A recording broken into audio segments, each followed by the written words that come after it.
Welcome to our latest podcast series here. I'm here with Tom Howell, segment lead of conventional powertrain for Mobility Technologies.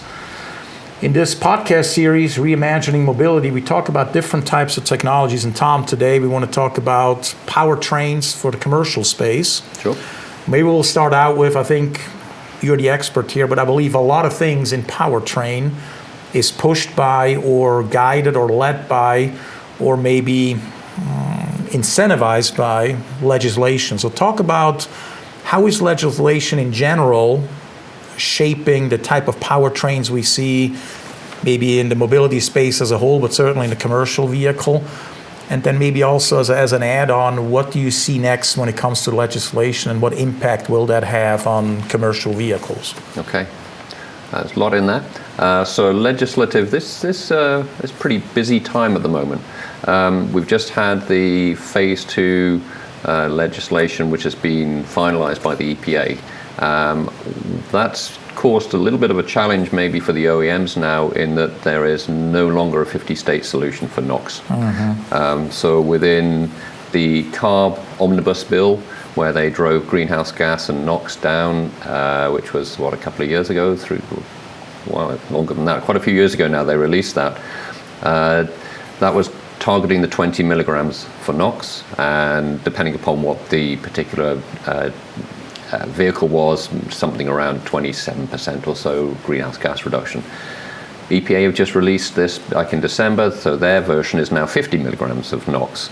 So there's now a bit of a debate as to exactly how are we going to have technologies which are going to cope with both of these different solutions. And it will make a difference to the cost associated with the after treatment. So that is one interesting challenge. In 2031, there's also an additional legislative drive which is going to be increasing the full useful life up to 800,000 miles for trucks, which is going to require an awful lot of development.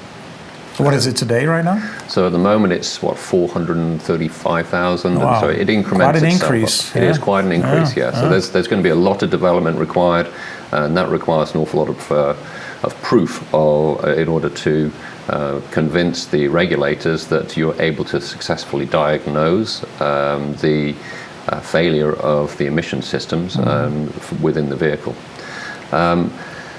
Looking further in the future, we're also anticipating phase 3 coming out in the next 2 months, the first proposals for phase 3. We don't really have any indications as yet as to what the regulators are going to be requesting with phase 3. Then purely on the ZEV mandate side as well, we have CARB, which a couple of years ago they released the Advanced Clean Trucks. And Advanced Clean Trucks increases the proportion of zero-emission vehicles which need to be sold by the OEMs.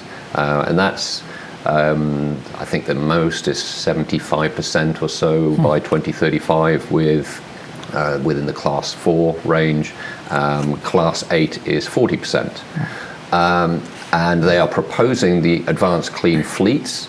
So Advanced Clean Fleets is, to summarize it, they're trying to outlaw internal combustion engine sales by 2040 within California and the associated other states, so the 177 states. So there's a lot going on in the legislative world at the moment, which is going to push internal combustion engines into a tough place for development because of NOx and OBD, while also trying to reduce their lifetime because of the ZEV mandates. Right. Thank you for watching this clip of Reimagine Mobility Podcast. To see the entire episode and more, check out the links in the description.